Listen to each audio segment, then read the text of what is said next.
Good morning class 10। Welcome back to commerce nook. So आज की class में हम लोग यूनिट 1 का सेशन 4 स्टार्ट कर रहे हैं, that is laws in record maintenance. तो इस चैप्टर में हम लोग ये देखने वाले हैं कि एक रिटेल का स्टोर है वो कौन से लॉज को फॉलो करेगा ताकि वो अपने रिकॉर्ड्स को प्रॉपरली मेंटेन कर सकें। Laws in record maintenance inform stores about how they should handle and protect their record of sales. जितनी भी स्टोर की सेल्स होती हैं उसे वो किस तरीके से उस डाटा को हैंडल करेगा एंड प्रोटेक्ट करने वाला है, इस चैप्टर के अंदर हम लोग वही देखने वाले हैं। For example, who can see the records, कौन आपका डाटा देख सकता है।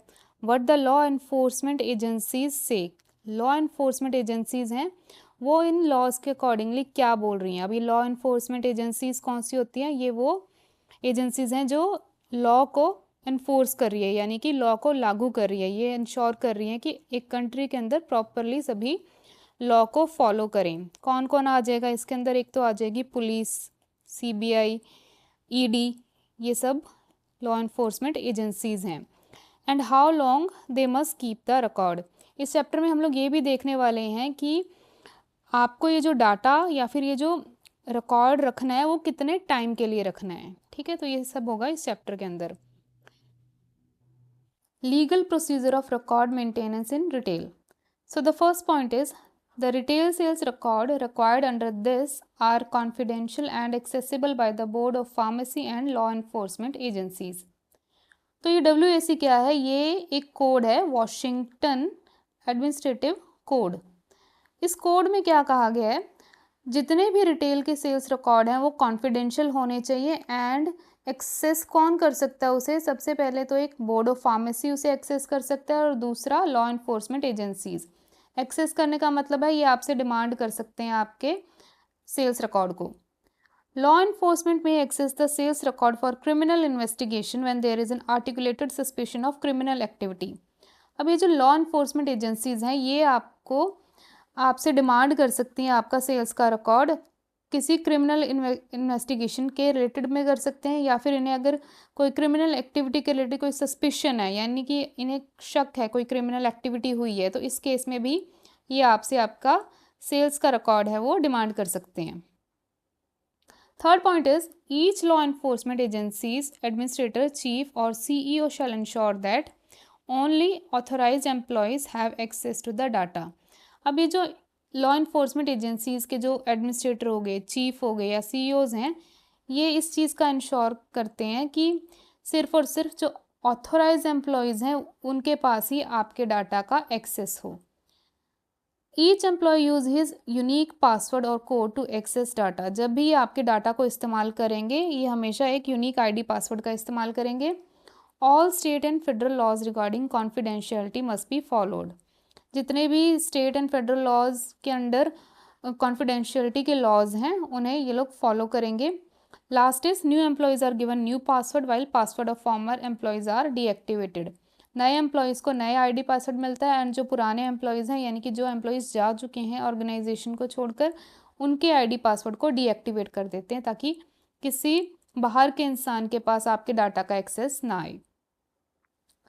Fourth point is retail sales record of restricted product electronic और return must be kept for minimum 2 years. तो आपको अपने रिटेल के सेल्स रिकॉर्ड 2 साल तक तो मिनिमम रखने ही रखने हैं। ज़्यादा रख सकते हो लेकिन 2 साल तो आपको रखने ही हैं, उसके बाद ही आप उसे डिस्ट्रॉय कर सकते हो। अब डिस्ट्रॉय आप कैसे करेंगे, retail sales record must be destroyed in a manner that leaves the record unidentified and non retrievable, यानी कि कोई और उसे इस्तेमाल ना कर पाए, आपको उसे इस तरीके से डिस्ट्रॉय करना है। ठीक है, अनआइडेंटिफाइड हो यानी कि उसे कोई पढ़ ना पाए और रिट्रीव ना कर पाए, यानी कि उसके बाद में दोबारा से इस्तेमाल ना कर पाए आपके डाटा को, इस तरीके से आप उसे डिस्ट्रॉय करेंगे। Next topic is record keeping rules for cigarette sales. तो सिगरेट के बिजनेस के रिलेटेड क्या क्या रूल्स हैं या फिर कैसे रिकॉर्ड कीपिंग होती है उस केस में। तो इसमें कुछ केसेस आ जाते हैं कि सबसे पहले तो है कि रिकॉर्ड रखेगा कौन। इस केस में होलसेलर रखेगा, रिटेलर रखेगा और मैन्युफैक्चरर, यानी कि ये जो तीनों लोग हैं जिन्होंने इस बिज़नेस के अंदर जो एंगेज्ड हैं उन तीनों को अपने पास रिकॉर्ड रखना पड़ेगा। अब कौन सा रिकॉर्ड रखेंगे? एक तो इनवॉइसेस यानी कि बिल्स को रखेंगे, और दूसरा कोई भी ऐसा डॉक्यूमेंट जो ये शो कर रहा है कि ये ट्रांजैक्शन हुई है, वो उस रिलेटेड सारे के सारे रिकॉर्ड को मेंटेन करेंगे। ठीक है, तो ये हम लोग सिगरेट सेल्स की बात कर रहे हैं। उस केस में कुछ रूल्स आपकी बुक में मेंशन किए गए थे। पहला तो था कि कौन रखेगा रिकॉर्ड, तो होलसेलर, रिटेलर एंड मैन्युफैक्चरर, ये तीनों रखेंगे। कौन सा रिकॉर्ड रखेंगे? एक तो इनवॉइसेस, और दूसरा कोई भी डॉक्यूमेंट जो ये शो कर रहा है कि ये ट्रांजैक्शन हुई है, उसके रिलेटेड सारे डॉक्यूमेंट्स को मेंटेन करेंगे। What details are required? अब कौन कौन सी डिटेल्स की ज़रूरत पड़ेगी? The name and address of everyone involved in the transaction and the brand, style, quantity of the cigarette. अब जितने भी लोग उस ट्रांजैक्शन से रिलेटेड हैं, यानी कि उस ट्रांजैक्शन के अंदर इन्वॉल्व हैं, चाहे वो मैन्युफैक्चरर है, होलसेलर है, रिटेलर है, या फिर कोई और इंसान है जो कि उस ट्रांजैक्शन के अंदर इन्वॉल्व है, उसका नेम एंड एड्रेस होना चाहिए उस रिकॉर्ड के अंदर। सेकंड चीज़ क्या होगी? कौन से ब्रांड की सिगरेट है, कौन से स्टाइल की है, कितनी क्वांटिटी में बेची गई, ये सारा का सारा रिकॉर्ड आपके पास प्रॉपरली मेंटेन होना चाहिए। अब ये डाटा कितने टाइम तक आपको रखना है? तो ये आपके पास 3 साल तक तो होना ही चाहिए। नॉर्मल जो हमारे पास डाटा है वो 2 साल का होता है, लेकिन सिगरेट कीपिंग सेल्स के अंदर हमें 3 साल तक का डाटा अपने पास रखना है। From the date of transaction, जिस दिन से ट्रांजैक्शन हुई है उस दिन से लेके आपको 3 साल तक का डाटा अपने पास मेंटेन करके रखना है। Where to keep them? अब ये जो डाटा है वो आपको कहाँ पर रखना है? The record must be kept on the premises listed on your licence. Premises होता है बिल्डिंग, जो आप बिल्डिंग आपने अपने लाइसेंस में स्टेट की है, वहाँ पर आपको अपना रिकॉर्ड है वो मेंटेन करना है। Centralise record, if you have multiple business location you can keep your records in central office. अगर आपके मल्टीपल बिजनेस लोकेशंस हैं, यानी कि आप अलग अलग जगह से बिजनेस कर रहे हैं, तो उस केस में आप सेंट्रल ऑफिस में अपना मेन डाटा रख सकते हैं। लेकिन अगर डिपार्टमेंट आपसे डिमांड करता है डाटा, तो आपको विदिन 24 आवर्स, उनकी रिक्वेस्ट के विदिन 24 आवर हर एक लोकेशन में आपको वो जो डाटा है उसकी कॉपीज़ उन्हें प्रोवाइड करनी होगी। ठीक है। Laws for record and maintenance method use in small shop, grocery shop and small scale industry. अभी तक हमने जो पढ़ा that was about cigarette sales. अब हम लोग ये देखने वाले हैं कि जो स्मॉल शॉप्स हैं, ग्रोसरी शॉप है या स्मॉल स्केल इंडस्ट्रीज़ हैं, वो किस तरीके से अपने रिकॉर्ड को मेंटेन करती हैं। तो कुछ बेसिक रूल्स देखते हैं पहले। Most records must be kept by the person और business that has the DEA registration.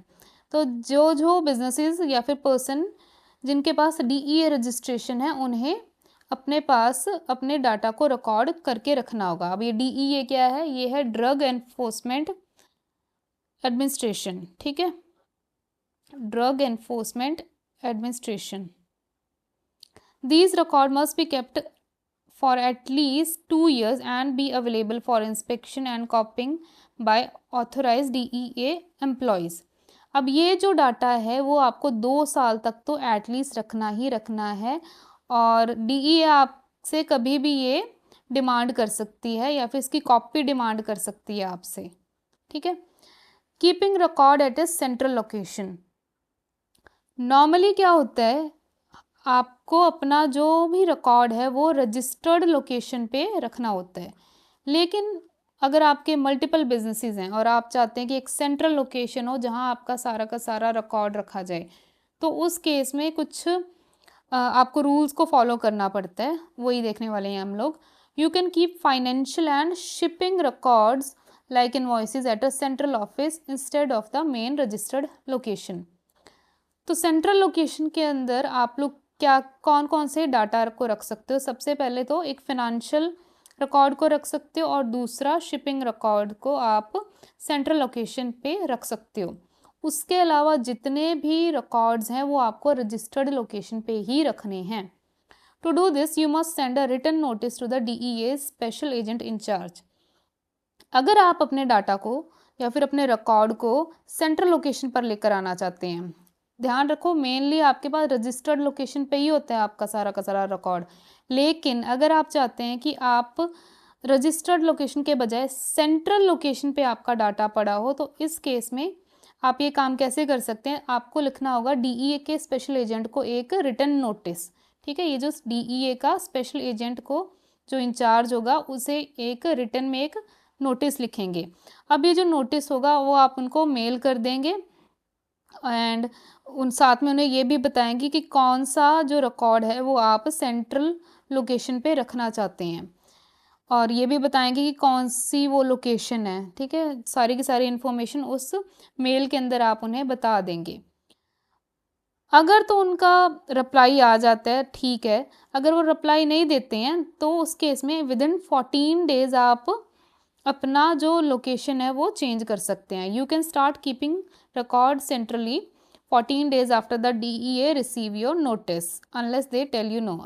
या तो वो ना आपको बोल दें, ठीक है, ना बोल दिया तो फिर तो आप नहीं रख सकते हो। मान लो उन्होंने कोई रिप्लाई ही नहीं दिया, तो उस केस में आप अज्यूम करके चलेंगे कि विदिन 14 डेज के अंदर अंदर आप अपनी लोकेशन को चेंज कर सकते हैं। ठीक है, अब आप अपना जो डाटा है वो सेंट्रली रख सकते हैं। ठीक है, रूल्स फॉर रिटेल फार्मेसीज। अब कुछ रूल्स हैं जो रिटेल फार्मेसीज हैं, यानी कि केमिस्ट की जो शॉप्स होती हैं उनके रिलेटेड क्या रूल्स हैं। If a retail pharmacy has DEA registration for automated dispensing system at long-term care facilities, it can keep all of those records at the main pharmacy or another approved central location. सबसे पहले समझो कि ये automated dispensing system क्या है। ये एक तरीके का सॉफ्टवेयर है जिससे कि ना आपको पता चलता रहता है कि आपके पास कितना स्टॉक अभी अवेलेबल है, कितनी इन्वेंट्री अभी आपके पास पड़ी है, कितनी सेल हो चुकी है, या फिर कितनी आपने हॉस्पिटल में पहुंचा दी है। तो आपको मैनुअली सब रिकॉर्ड नहीं रखना पड़ता है, सब कुछ कंप्यूटराइज्ड है। तो अगर कोई फार्मेसी है जो कि DEA रजिस्ट्रेशन है और ऑटोमेटेड डिस्पेंसिंग सिस्टम का इस्तेमाल करती है, तो इस केस में वो अपना सारा का सारा रिकॉर्ड है वो मेन फार्मेसी के अंदर रख सकती है, या फिर वो अपने अप्रूव्ड सेंट्रल लोकेशन के पास अपना रिकॉर्ड मेंटेन कर सकती है। ठीक है, condition for central record keeping. अगर आप अपना रिकॉर्ड सेंट्रली रखना चाहते हैं तो उस केस में क्या क्या रूल्स हैं जो आपको फॉलो करने हैं। Order forms and inventories can not be kept centrally, they must stay at each registered location. अभी जो ऑर्डर वाले फॉर्म्स हो गए, इन्वेंट्रीज हो गए, ये जो आपके पास जितना भी रिकॉर्ड है इसके रिलेटेड वो आप सेंट्रली नहीं रखेंगे, इसे आपको हमेशा अपने रजिस्टर्ड लोकेशन पे ही रखना है। अगर आप कोई स्पेशल टेक्नोलॉजी का इस्तेमाल करते हो, यानी कि स्टोर के अंदर कोई भी डाटा को रिकॉर्ड करने के लिए, जैसे कोई कंप्यूटर हो गया, कोई माइक्रोफिल्म होगी, ऐसी स्पेशल टेक्नोलॉजी का इस्तेमाल करते हो, तो इस केस में आपको जो भी नेसेसरी इक्विपमेंट है वो आपको प्रोवाइड करने होंगे। DEA का जो भी अगर कोई एजेंट आ जाता है या कोई एम्प्लॉई आ जाता है चेकिंग के लिए, तो वो आपको इक्विपमेंट आपको उन्हें प्रोवाइड करने होंगे। If you use a special code system, you must provide a key to the code so the records are understandable. अगर आप अपने बिजनेस के अंदर कोई कोड का इस्तेमाल करते हैं, कोई मेडिसिन को लिखते हुए उसे किसी कोड के अंदर उसे लिख रहे हैं, तो वो कोड आप मतलब अपने रिकॉर्ड के अंदर एक्सप्लेन करेंगे, या फिर कोई DEA का एम्प्लॉई आपसे पूछ लेता है तो आप उसे उस कोड का मीनिंग समझाएंगे। You must agree to send any requested record to your registered location within 2 business days of a written request from the DEA. अगर DEA आपसे आपका रिकॉर्ड डिमांड कर रहा है तो आपको विदिन 2 डेज वो डाटा है वो रजिस्टर्ड लोकेशन पे आपको पहुंचाना होगा। अगर आप ये नहीं करना चाहते तो उस केस में आप क्या कर सकते हैं, alternatively you must allow DEA employees to inspect the record at the central location without a warrant. अगर आप रजिस्टर्ड लोकेशन पे डाटा नहीं भेजना चाहते हैं, DEA ने अगर बोला है, अगर वो नहीं भेजना चाहते हैं, तो उस केस में आपको क्या करना होगा, DEA के एम्प्लॉय को आप अलाउ करेंगे कि सेंट्रल लोकेशन पे ही वो आपका डाटा एक्सेस कर सके without any warrant. If you fail to follow these rules the DEA can cancel your permission to keep central records. अगर ये रूल्स हैं आप वो फॉलो नहीं करते हैं तो DEA के पास फुल अथॉरिटी है कि वो आपके जो सेंट्रल रिकॉर्ड का जो आपका उन्हें परमिशन दी है उन्होंने आपको, वो कैंसिल कर दें। If this happen you must move all records back to your registered location as instructed by the DEA। अगर ऐसा हो जाता है देन उसके बाद आपको अपना सारा रिकॉर्ड है दोबारा से आपको रजिस्टर्ड लोकेशन पे शिफ्ट करना पड़ेगा, ठीक है। In-house computer system, you do not need to notify the DEA or get special permission to keep record on your own in-house computer system। तो अगर आप अपने in-house computer system के अंदर डाटा रख रहे हैं तो इसके लिए आपको DEA की परमिशन की ज़रूरत नहीं होती है, वो आप अपने आप रख सकते हैं। Central reporting for ARCOs, if you report your drug transaction through the ARCOS system but want to report from a location other than your registered address, you must get a separate central reporting ID। अभी आरकोस क्या है? Automation of report and consolidated order system software है, ये DEA का ही software है। क्या कर सकते हैं इसमें आप ड्रग्स को या फिर आप बोल सकते हैं दवाइयों को ट्रैक करने के लिए, रिकॉर्ड कीपिंग के लिए इस्तेमाल किया जाता है इस सॉफ्टवेयर को, ठीक है।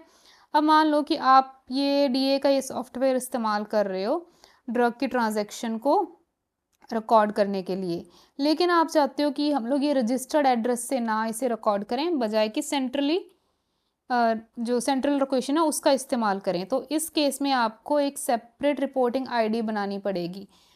दूसरे शब्दों में कहूँ तो आपको एक और नई ID बनानी पड़ेगी ताकि आप इस सॉफ्टवेयर को इस्तेमाल कर सको, ठीक है। You must send this request to the ARCOS unit. तो अगर आपको ये करना है तो आपको आरकोज वालों को एक रिक्वेस्ट भेजनी पड़ेगी ताकि वो आपको एक और, जैसे ईमेल ID हो जाता है, एक इंसान का एक ही ईमेल ID है, वैसे ही ये हर एक रजिस्टर्ड लोकेशन का एक ID है। अगर आप दूसरी लोकेशन से इस्तेमाल करना चाहते हैं आरकोज के सॉफ्टवेयर को, तो यानी कि दूसरे रजिस्टर्ड एड्रेस से इस्तेमाल करना चाहते हैं आरकोज के सॉफ्टवेयर को, तो उसके लिए आपको दूसरी ID लेनी पड़ेगी, ठीक है, और उसकी आरकोस की परमिशन भी आपको चाहिए होगी उसके लिए, right. All central record keeping permits, any permits for central record keeping issued before September 30, 1980 are no longer valid। अगर आपको कोई परमिशन मिली है सितंबर 30, 1980 से पहले की सेंट्रल रिकॉर्ड कीपिंग के रिलेटेड, तो वो अब वैलिड नहीं है, आपको दोबारा से परमिशन लेनी पड़ेगी, राइट। तो यानी कि सितंबर 30, 1980 से पहले जितने भी सेंट्रल रिकॉर्ड कीपिंग के परमिशंस आपको मिले थे वो अब नहीं वैलिड हैं, आपको दोबारा से DEA की परमिशन लेनी पड़ेगी। Manufacturer, distributor etcetera, these businesses must keep their record in a specific way. अब ये जो दवाइयाँ बना रहे हैं या कोई डिस्ट्रीब्यूट कर रहे हैं उनके लिए क्या रूल्स हैं? Record for schedule 1 to control substances must be kept completely separate from all other business record. तो जितने भी शेड्यूल 1 एंड 2 के अंदर सब्सटेंसेस आपको गिवन है वो उसके जो रिकॉर्ड होंगे वो बाकी रिकॉर्ड से आपको अलग रखने हैं। अब शेड्यूल 3, 4 एंड 5 के अंदर can either be kept separate और in a way that makes them easy to find within your regular business record. अब ये शेड्यूल 3, 4 एंड 5 के अंदर आप क्या कर सकते हैं, आप इन्हें अलग रख सकते हैं या फिर आप इस तरीके से रखें कि जब भी कोई अगर अथॉरिटी आपसे डिमांड कर रही है तो आप इजीली उनको ढूंढ कर उस रिकॉर्ड को उन्हें प्रोवाइड कर सकें, ठीक है। तो इतना इसमें ध्यान रखो कि शेड्यूल 1 और 2 के अंदर आप जितने भी सब्सटेंसेस हैं उन्हें उसका रिकॉर्ड आप अलग मेंटेन करेंगे, 3 एंड 4 एंड 5 का आप अलग से रिकॉर्ड मेंटेन करेंगे। इंडिविजुअल एंड इंस्टीट्यूशनल प्रैक्टिशनर, अगर कोई डॉक्टर है या फिर कोई हॉस्पिटल है, must follow the same rule for keeping record as described in section F। जो भी हम लोग बात कर रहे थे पिछले वाले सेक्शन के अंदर, जो भी रूल्स फॉलो कर रहे हैं मैन्युफैक्चरर एंड डिस्ट्रीब्यूटर्स, वही डॉक्टर्स एंड हॉस्पिटल वाले भी वही रूल्स को फॉलो करेंगे। फार्मेसीज क्या रूल्स को फॉलो करेंगी? Record for schedule 1 and 2 drugs must be kept separate from all other record. तो शेड्यूल 1 एंड 2 के अंदर जितनी भी ड्रग्स को प्रिस्क्राइब किया है, जितनी भी ड्रग्स के बारे में बताया गया है, उसका जो रिकॉर्ड है आप सेपरेटली रखेंगे। Paper prescription for schedule 2 drugs must be kept in their own separate file eight the pharmacy.